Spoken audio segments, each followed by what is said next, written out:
no barriers to entry or exit. The profit in and of itself is going to encourage other businesses who might like to earn a profit as well to enter that industry. By entering the industry, as we see, it's going to cause the supply curve, the supply of businesses, right, supply of products, but the number of businesses in that industry to increase. As they increase, that causes the market price to fall due to the increase in supply. Right? As the market price falls, we see it has an impact on that overall level of profit. Right? Because this price, when you translate it to the individual firm, we see that it is equal to the marginal revenue and the average revenue. So when we connect here, okay, profit maximizing, where marginal revenue equals marginal cost, there it is. Right? You could imagine a line going up there. Okay, there's your average costs here. So your average costs of that rectangle there. But wait a minute, that's your price and your quantity. So that rectangle there is also your total revenue. So what's happened to the profits?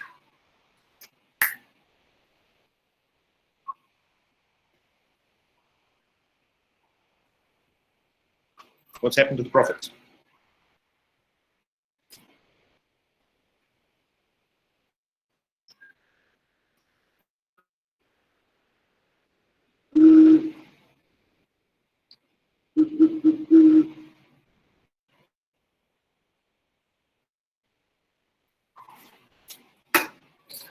Okay, Joel, it should be in the classroom. Are you in there now? Are you in the Nearpod now? Yeah. Okay. All right. Message me again if you can't find it. And yeah, that's it. Thank you, Arena. Okay. So yes, the level of profits that they were earning previously has disappeared. It has been eaten away. Each additional firm that has entered, right, has spread that extra, has absorbed the profits, right, as it has gone through. And those profits have gradually become less and less until you end up here where there is zero economic profit being made, okay, where they are making normal profits. That was the terminology we learnt. They were earning, if you like, break-even levels of profits. Another way to describe it. Now, the point being is that when this would happen, and we usually describe this happening as being in the long run. So not in the short run, but in the long run. Firms are able, because of the idea that there is more variable inputs, firms are able to join this particular industry and the profit then disappears. So by the time you hit the long run, you'll be earning normal profits. Okay? Now, there might have been some firms that actually ended up making a loss with regards to this because they might have had a higher cost structure than this particular firm, in which case they might have chosen in the long run to have left. And that might push the supply back up. So it's very much a dynamic process is what we're discussing and what we're analysing. And that's something to consider, is that it doesn't just stop. Right? Then you have another short run and another short run and another short run. Okay? That these are models that essentially can just go on and on forever. Okay? Right. Okay, so it occurs in the long run. Now I've got myself there asking you a question there about efficiency. See it? There it is. What am I suggesting with regards to efficiency? Can you see anything in here that talks about efficiency? What might this tell us about efficiency?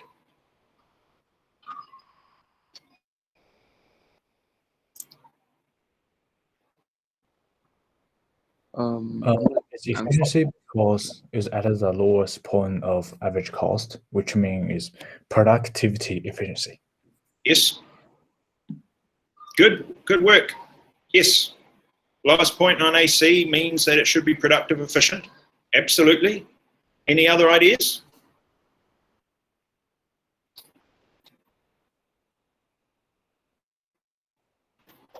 Is there a demand curve in the model?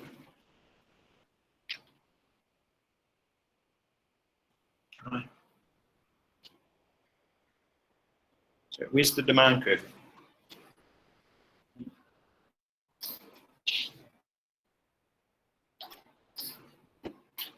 Here it is. Right. Horizontal line, absolutely.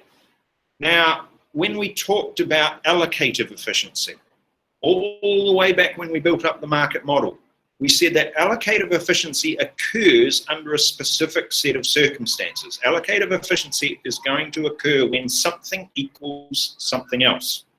When what equals what? Do we remember?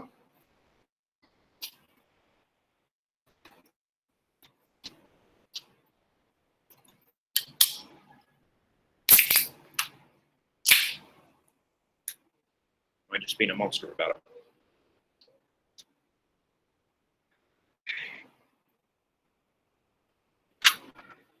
Allocative efficiency occurs when supply equals demand. yes, absolutely, Fatima, well done. When supply equals demand. Now, where does that happen? Where does supply equal demand in the model? Equilibrium. Where's supply? Yes, you're right, Sharaf, at the equilibrium, yes. Where is the equilibrium?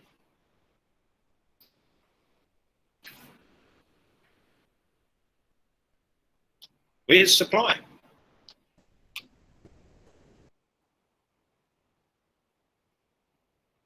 Is it where the price meets the quantity? Yeah, okay. Yes, now this is the demand curve. So it is a really fair bet to say that the equilibrium is going to be somewhere to do with the demand curve. Absolutely. So the next one that you need to be able to identify is the supply curve. Now we've only actually got two other curves in the model. Which one do you think is going to be actually representing the supply curve? Which one? You've either got this one or this one. But which one do you think is the supply curve?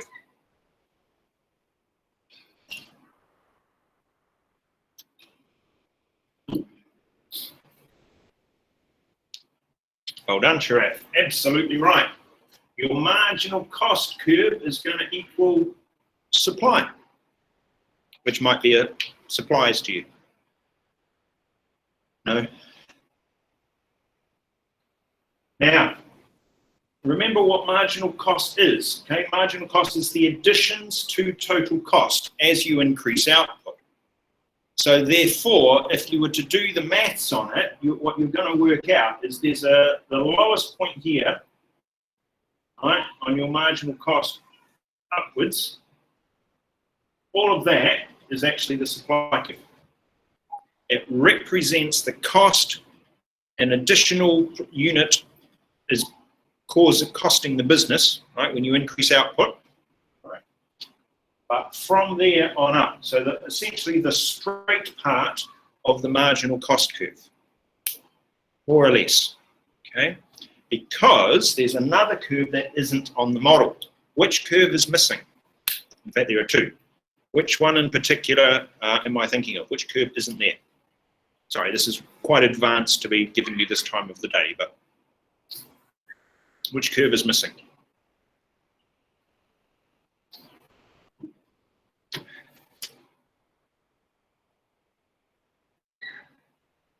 Yes, absolutely, Sharaf. Well done. AVC and AFC are not there. Now, AVC is going to be really important because that was our variable costs. Now, one of our variable costs is labor. And we talked before where we said that if you aren't able to pay your workers, they're not going to work for you, usually. So therefore, that point, the average variable cost curve is going to be quite important. And if we were to draw an average variable cost curve around here, oh, not very well. Don't do that.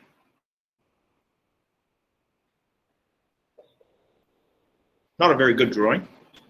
Okay. right? Remember, that's the average of the total cost. So in between this curve and this curve is going to be the average fixed costs. And because average fixed cost declines, these two curves are going to get closer and closer together. But we also know that the marginal cost curve cuts the average variable cost curve at its lowest point as well. Right? Now, average variable costs. So, here, say, this quantity here is going to be quite significant, right? Because if you look here, your average variable costs aren't actually being paid here. Okay? Mr. David? So from here on up, you're actually contributing to your average variable costs, which means your labor. Yeah, hello. So like, I don't know if it's just me, but like your camera, right? I don't know if the internet is like blocking like the thing, like it's very blurry, everything. So, so we can't really see the stuff you're writing on the board because it's very blurry for me. I don't know if it's just me though. I don't know if it's just me. Yeah, draw it on a Jamboard. Okay, let's try a Jamboard. Where did my Jamboard go? Here it is. Let's start a new one. Right, so you all should be able to have links to it. I'll do that. All right, so the Jamboard should be arriving. Here it is. It should be in the chat. There it is. All right, so let's jump to the Jamboard. Now, ideally, we would just go, oh, Gordon, do that.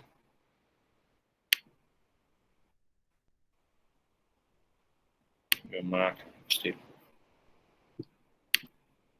All right. Yeah. Not very straight. Okay. So if I draw,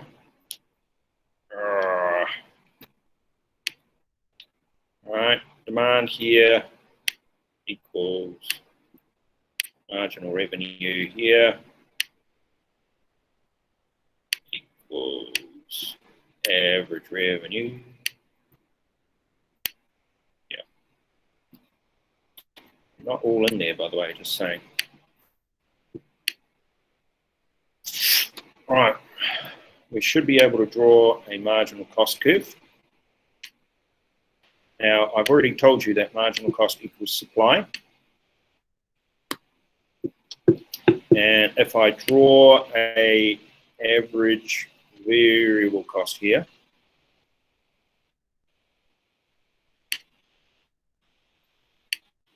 it's U-shaped.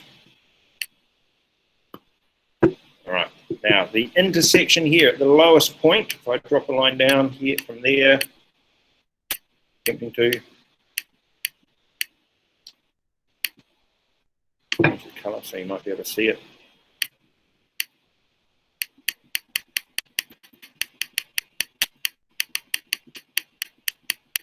That quantity there is going to be quite important. Okay? Because up until this point here, right, you're looking here about whether you're able to pay, right, for your labor. That's the lowest point there, your lowest average variable cost. So anything above there, right, is going to be supply. It's going to be able to be supply. So you need to earn a revenue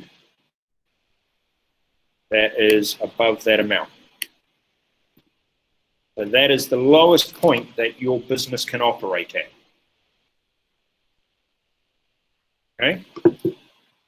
This quantity here is the lowest quantity that your business can operate at. If the revenue was down here, okay, then you're not contributing to your average variable costs.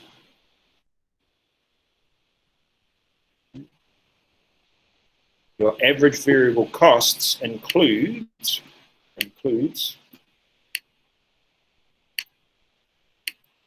I'm looking at a way to get my iPad to be on there so I can actually use the iPad, which might be a bit easier. But my artistic skills are not good. This is why I spent many, many hours drawing these diagrams at university. Right, that includes your labor. So if you aren't contributing to your labor at all, then they're not going to work. If you're not paying for your labor, they won't work for you. So you've got no output. So your output actually only starts there. Right? So if you want to, you can consider this a what's called a shutdown point. Hold on, where's the lowest point of a ABC is shutdown.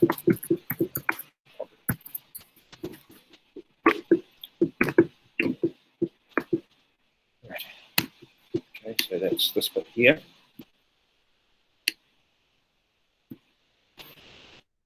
Okay. So that lowest point there is the smallest amount that you could possibly produce at. So it's this quantity here. What we used to say at university is that if you're exactly at that quantity, then you are indifferent, so you don't care whether you produce or not at that point, right? Whether you're in the marketplace or not. So realistically, from a business point of view, production, quantities produced is only going to be above that level. So therefore, the supply curve is above, all points above the lowest point of the average variable cost. Because at that lowest point, they cease to produce. Now, I know that's quite a lot to take on board as understanding, but it's the practice that you have with the drawing the diagrams that will matter. Okay? Now, obviously, if you're producing any quantity above that, okay, so here, for example, let's go back to here. I'm going to change the color. This here, this quantity here,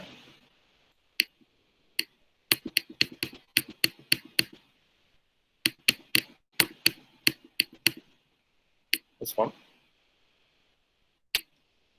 that quantity is the profit max quantity, the maximum level of profit.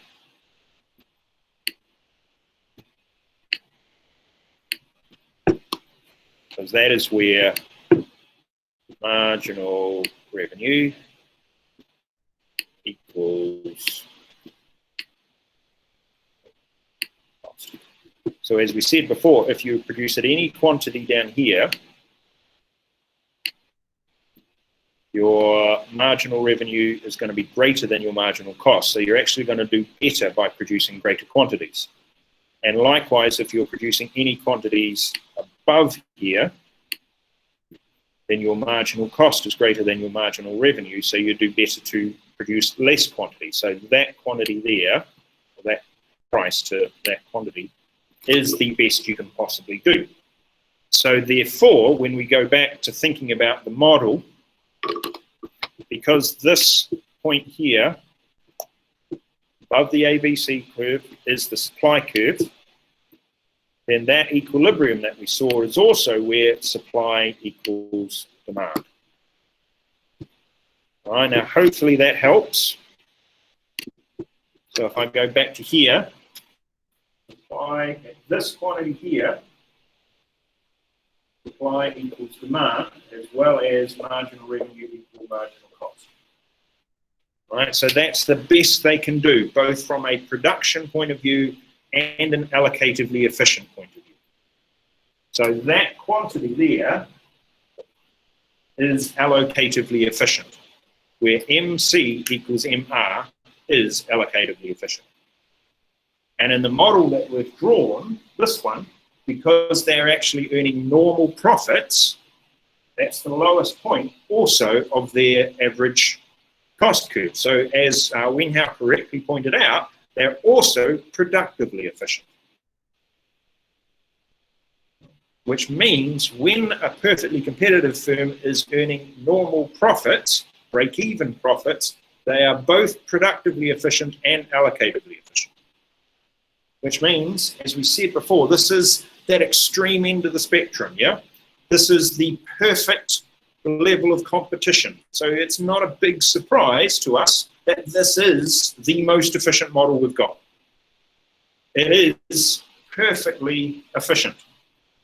So therefore, another reason why we are using it as that extreme edge of this model, of this spectrum idea, so that we can see how close we are to this model so we can become more efficient. And remember, efficiency is something that's quite important in economics. And it's something that your examiners will ask you about. Okay? Why is a perfectly competitive firm considered to be efficient? I hope that's okay.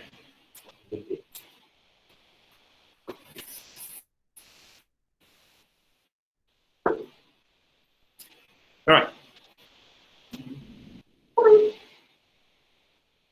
So, for you to then say, why is it that a perfectly competitive firm earns only normal profit in the long run? Go. You've got about 30 seconds. There you go.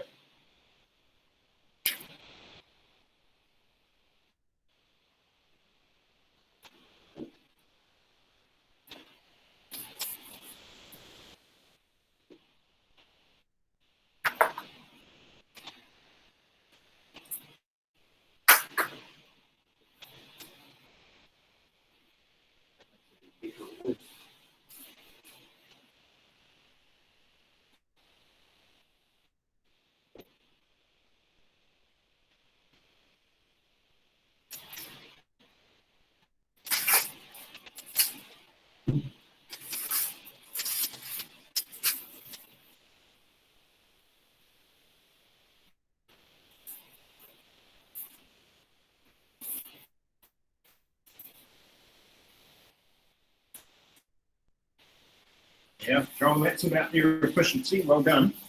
But what about their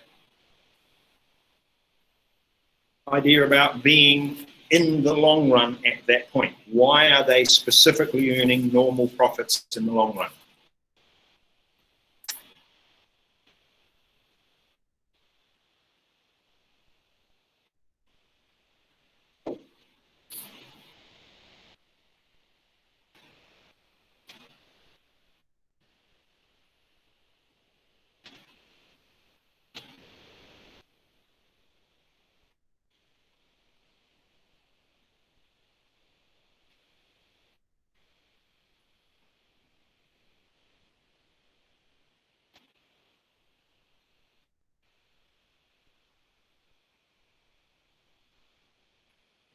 By the way, this is hinting quite strongly at where this is going, because we're going to be then discussing monopolies and monopolistically competitive firms and oligopolists with the same idea. How efficient are they? Why is it that a perfectly competitive firm is more efficient than they are? Therefore, if we're going to be more efficient, if we're going to be more like the perfectly competitive firm, what can a government do to move us that way? And is that the right thing to do?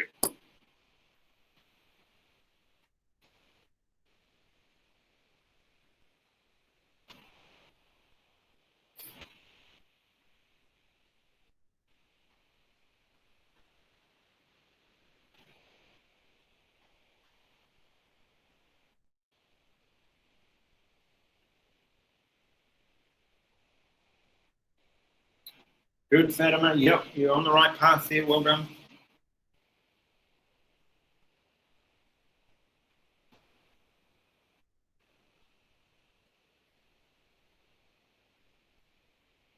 Good work, Sharaf.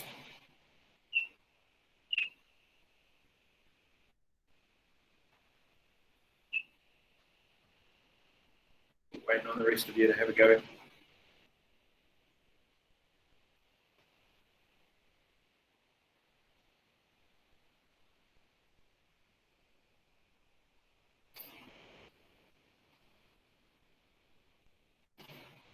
Yes, Wenhao, you're absolutely right. Yeah, you've missed a little bit of a step because you've said that it will cause AR to equal AC. Yes, absolutely, but then it's why. What has happened for that to occur?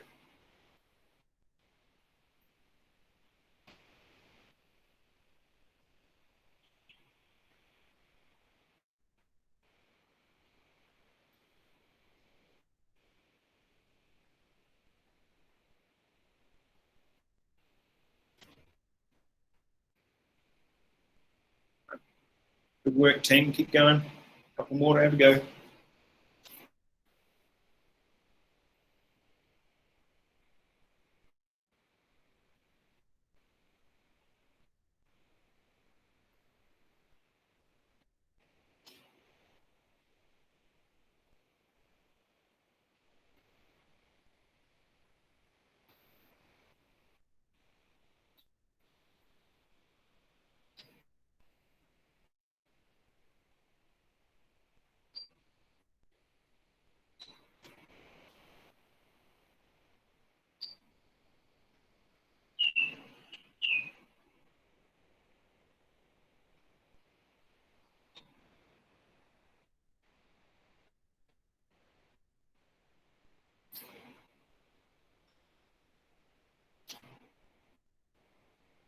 Good. Good work, Youngson. Absolutely right.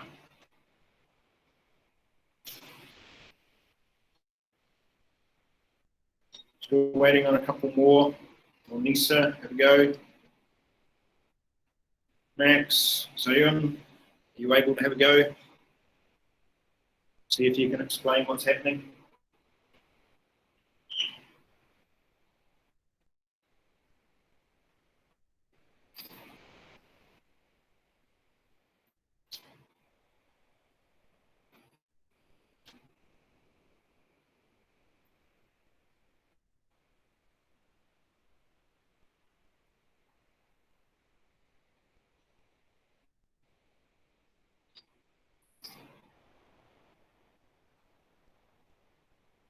Yep, you're right, Max. Yes, that's good. Obviously, I'm going to want a bit more detail than that when you write it up fully, but no, that's right.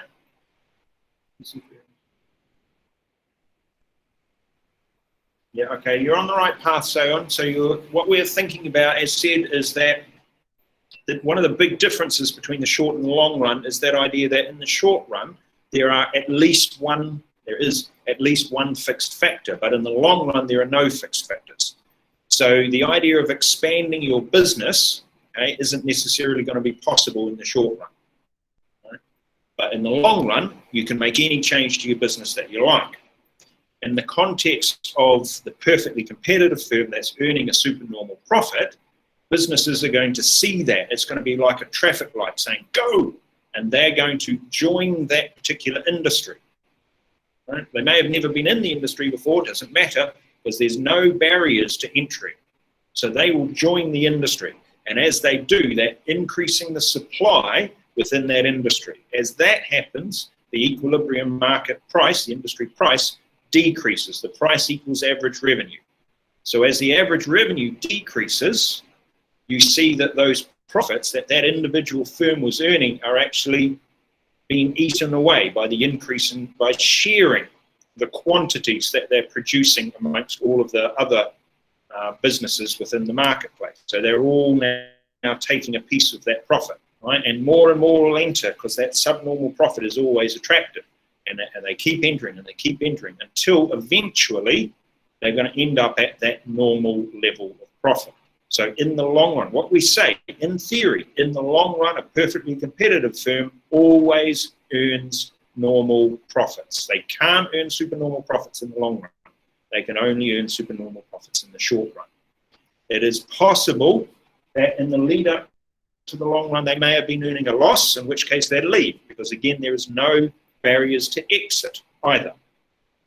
All right, well done, team. Good work.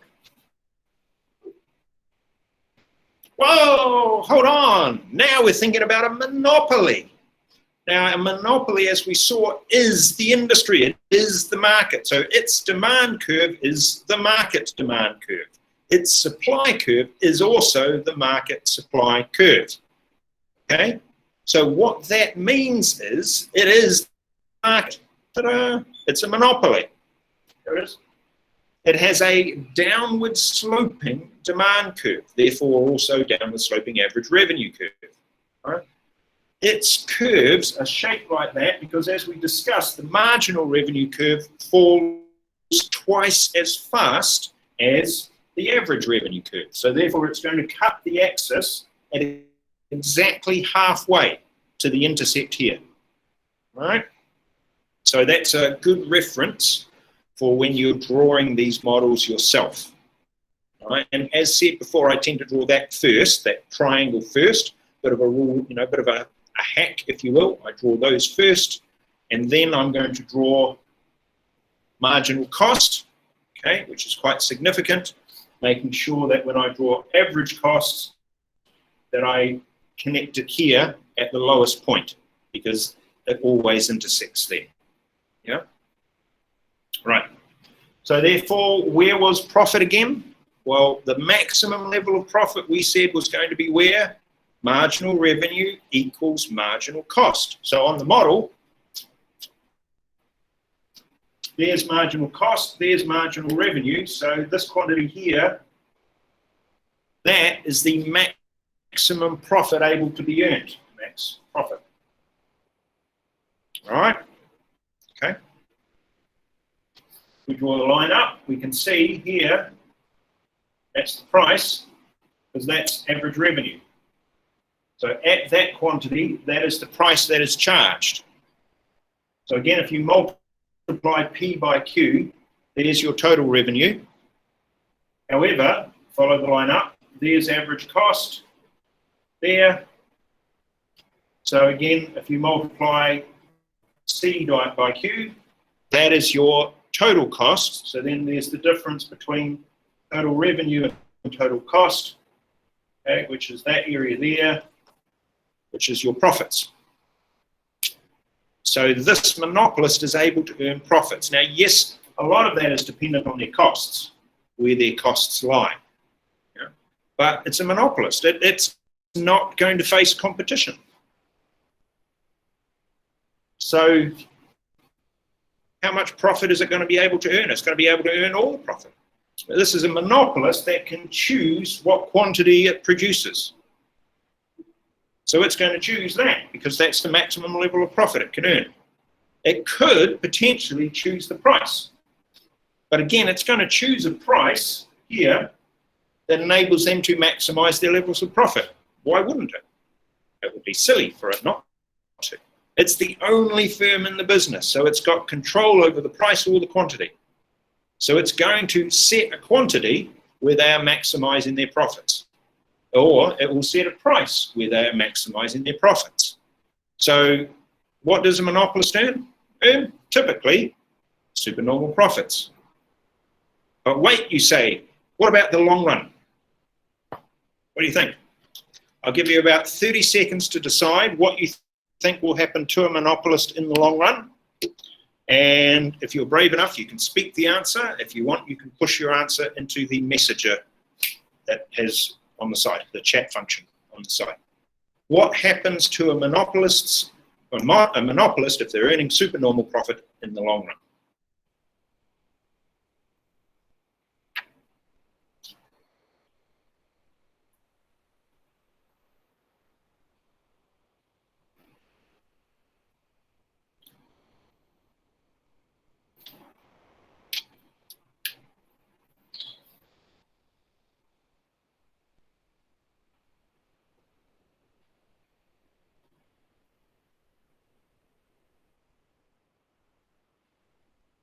Don't ask Dr. Google, just think it through.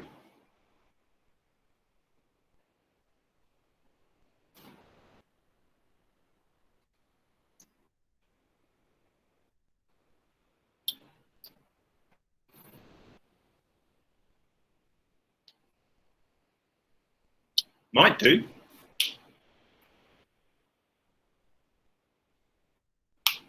Well done, Sharaf. Right, the victor, well done. Yes, absolutely, Sharaf is bang on point here. It's a monopolist. It's the only business. The only business. Yeah? Right? There is no other. It is able to keep competition out, maybe deliberately so, because of the barriers to entry that it has within its market structure. Therefore, there isn't any competing firms. If there are no competing firms, there aren't going to be any competing firms ever. So it is technically, in theory, able to earn supernormal profits for as long as it wants. Short run, long run, doesn't matter. It can earn supernormal profits. Just like that. But is it efficient? You've got about 30 seconds to have a think about whether a monopolist is efficient or not. And again, chat function is open.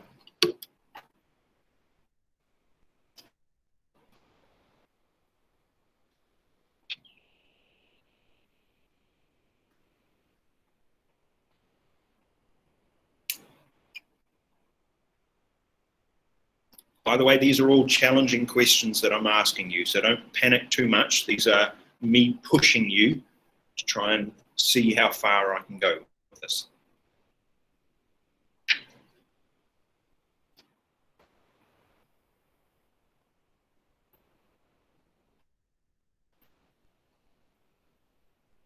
So the question was, is a monopolist efficient? And why?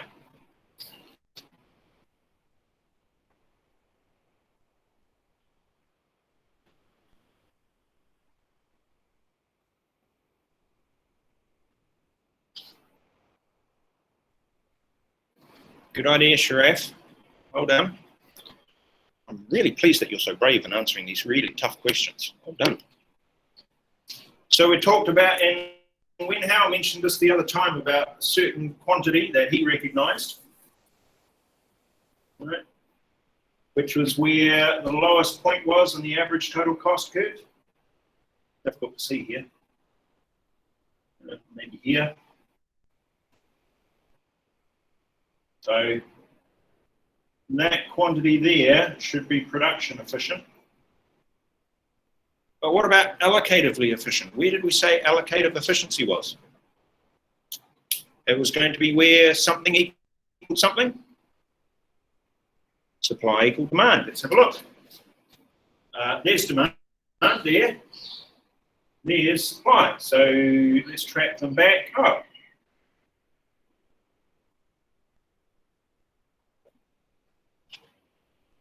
That quantity. So this quantity here would be allocatively efficient. This quantity here would be productively efficient. Well done, Joel. Yes, absolutely right. The monopolist is inefficient.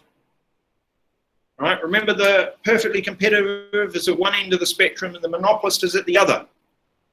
Right? So perfectly competitive is essentially perfectly efficient. This is basically perfectly inefficient.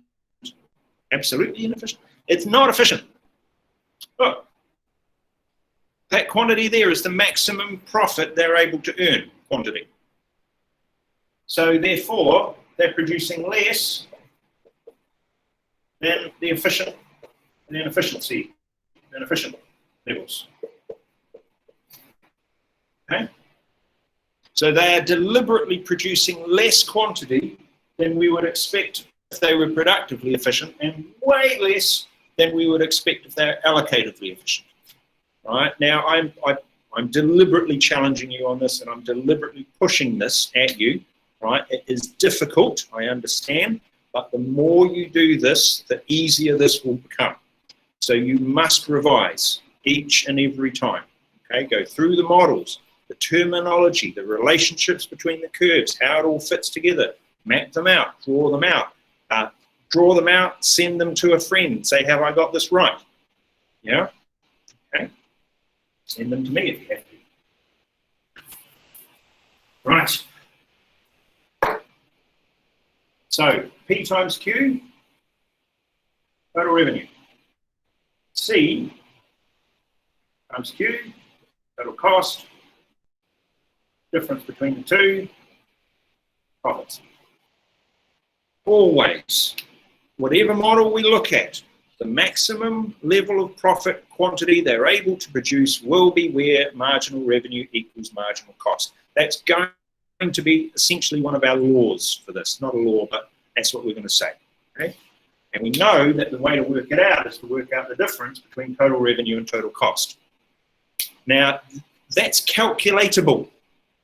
So in theory, in an exam, there could be actual numbers there. And they could actually ask you to do the calculation. Could be in a table, possibly, or could be on an actual graph, right, on one of these big giraffe things here. So you're going to need to do that. So again, that idea again and again and again, about practicing, revising, rehearsing. I've written these things up for my year 11s because they're coming in today. Review, revise, reflect, rehearse, repeat, refresh. Hey, they all begin with clever. I thought that was cool. All right, so monopolists, Now it's your turn to have a go at profit maximization for a monopolist. Go.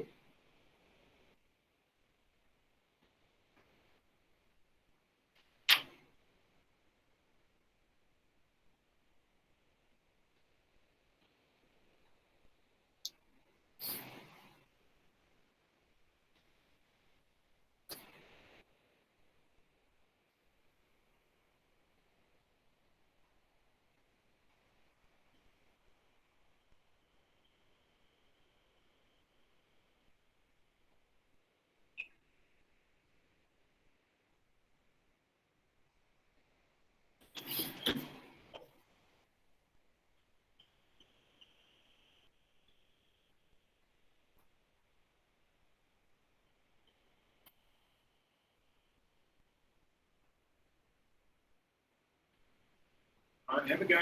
Draw the diagram. Profit maximization for a monopolist.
Right, waiting on drawings.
Still waiting on the drawings.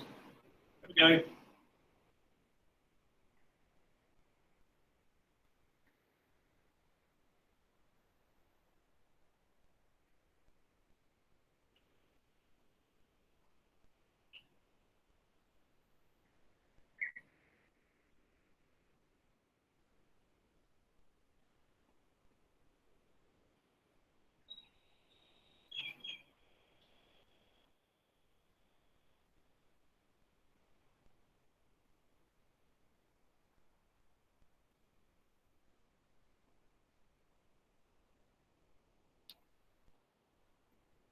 Well done, Fatima. It's looking very good.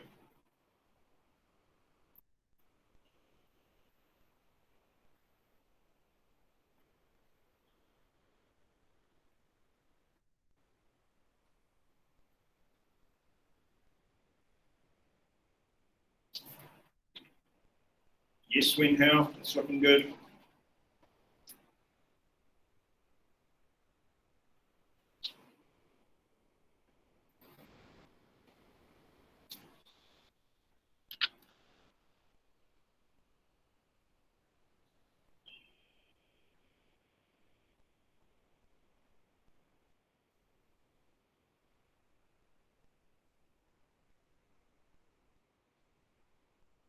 Good work, Dane. Oh, giraffe.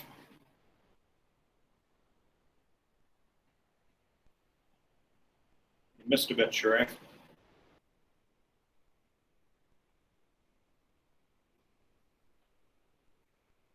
Yeah, so you're attempting to get the profit. So here, marginal revenue, marginal cost. That one. So it'll be this quantity here, and then you'll go up from here, we'll hit the price axis here, and then that will be the price.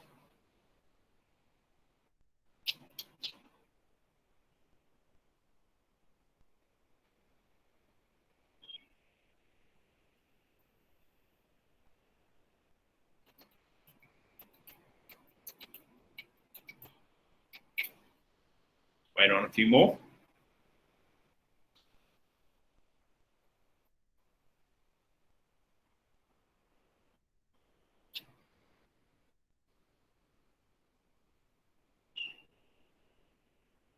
Good work, Arena. Absolutely right.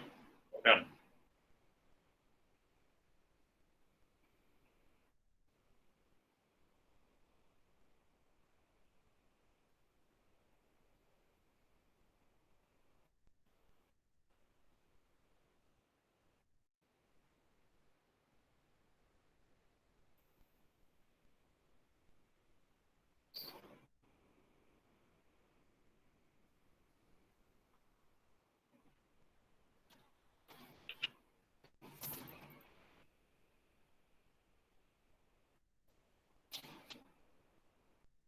Waiting on a couple of other drawings. And then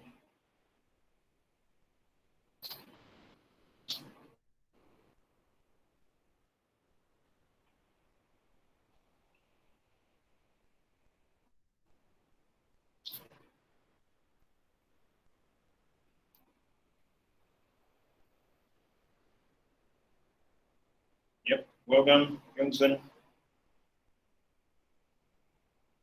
It's good.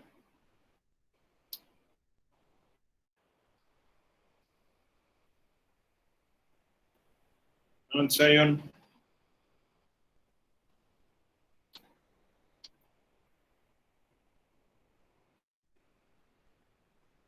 Max.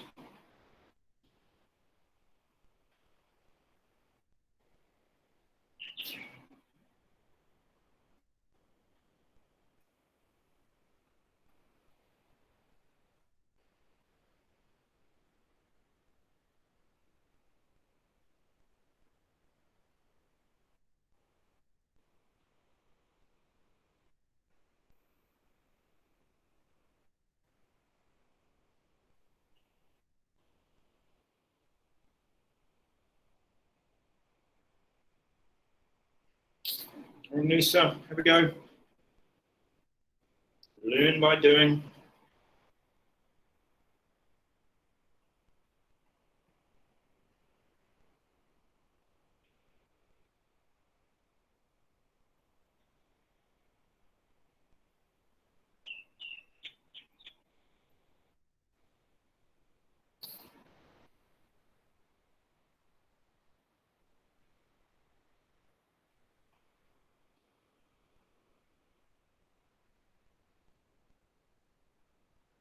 Work going.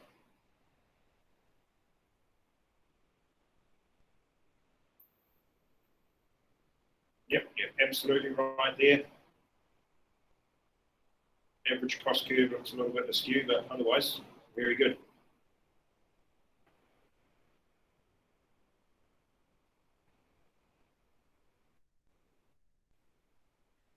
Yeah, it's not easy doing the drawing inside the computer. Right, remember the rule with regards to marginal revenue and average revenue. So that marginal revenue will cut halfway, and then you draw them to a triangle. Okay. Right, and then you need your marginal cost to be like a tick, like you tick, and then average cost to be U-shaped. I know it's not easy, I understand. Right. And then from there, you're going to be identifying profit maximization point with marginal cost equals marginal revenue quantity. Then you go up from there, and you should hit average revenue and across to get the price.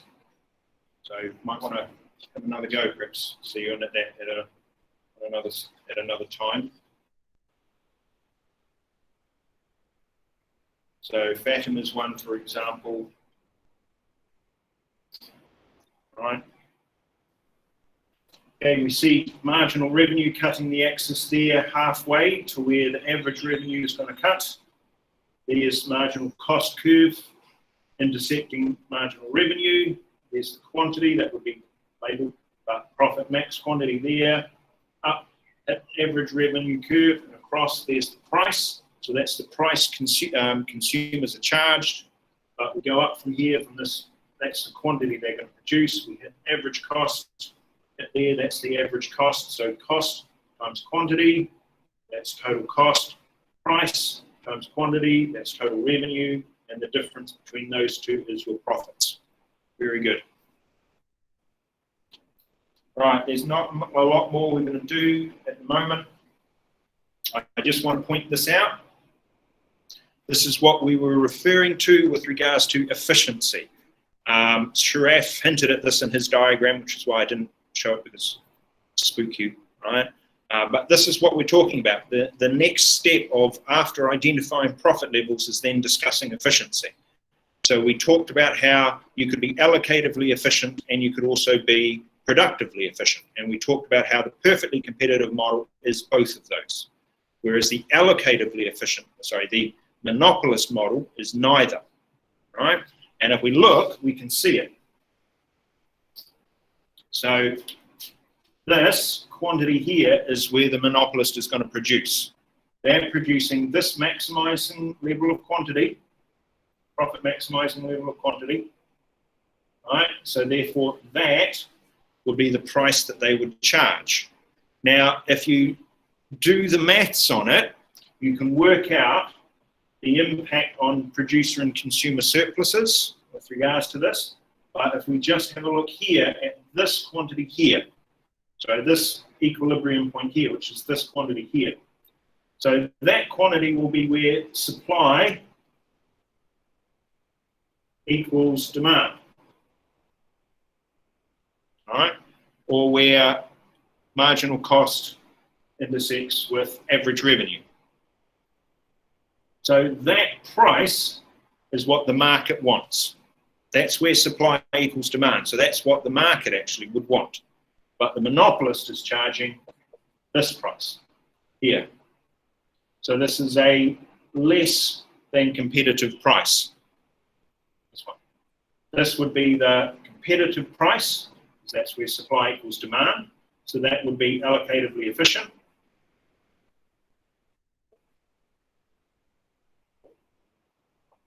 Whereas this quantity here, that's allocatively efficient quantity, but that is the one that the monopolist chooses to produce at.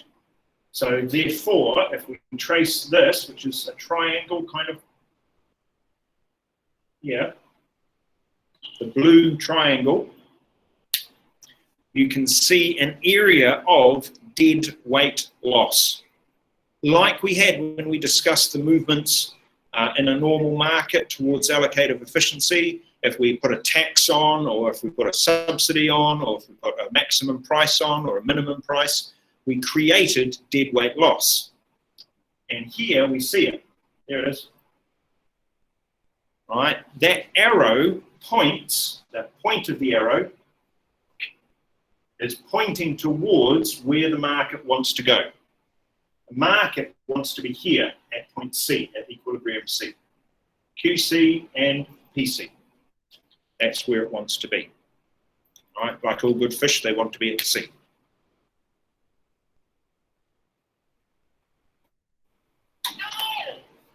All right.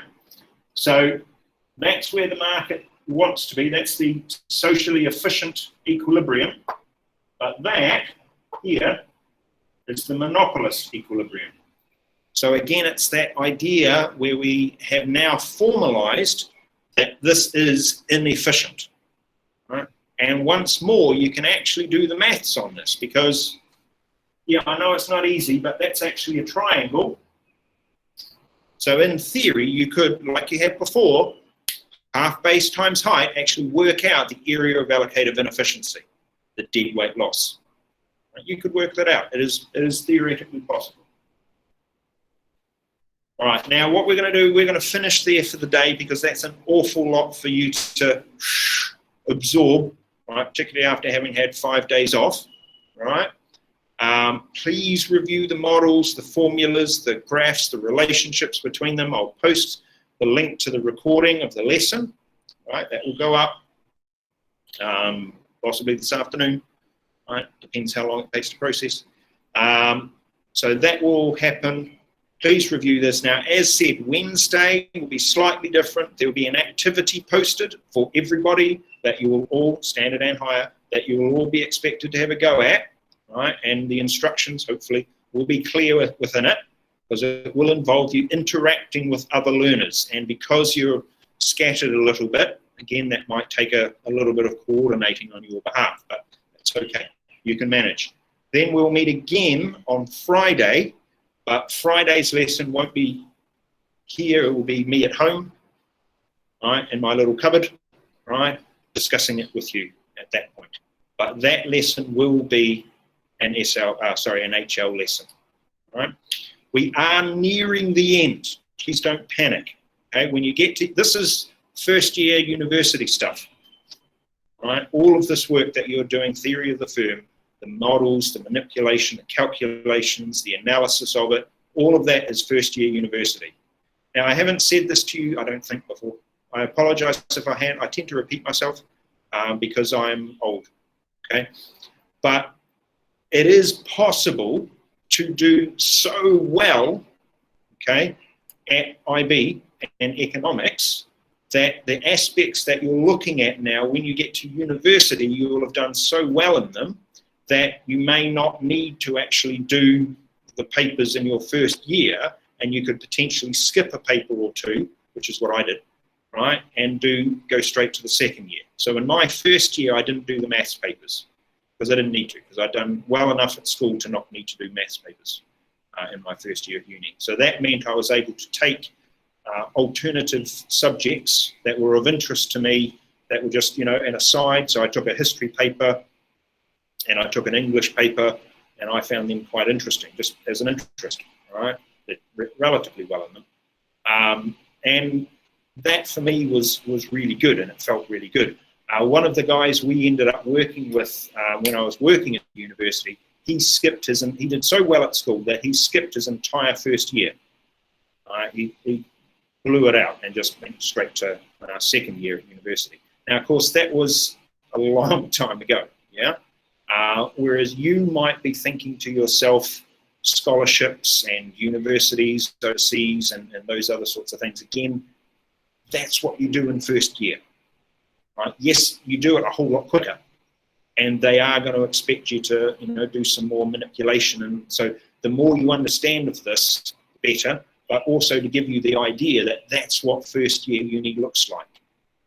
So doing well at this will prepare you so well for first year university. And that's for all of your IB subjects, from a time management point of view, but also from the actual content that you're going to learn. It is stage 1 uni. That's what it is. All right. Okay.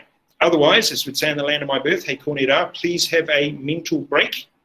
All right. Better to have that than to have a breakdown. All right. And I will see you on Friday morning because the task will appear in the classroom for you for tomorrow. Otherwise, hey, Corneda, have a fantastic day. Thanks, sir. Have a good day. Thank you. See you. Thank you so much, Mr. David. Bye bye. See you Friday. All right. Thank you. Bye.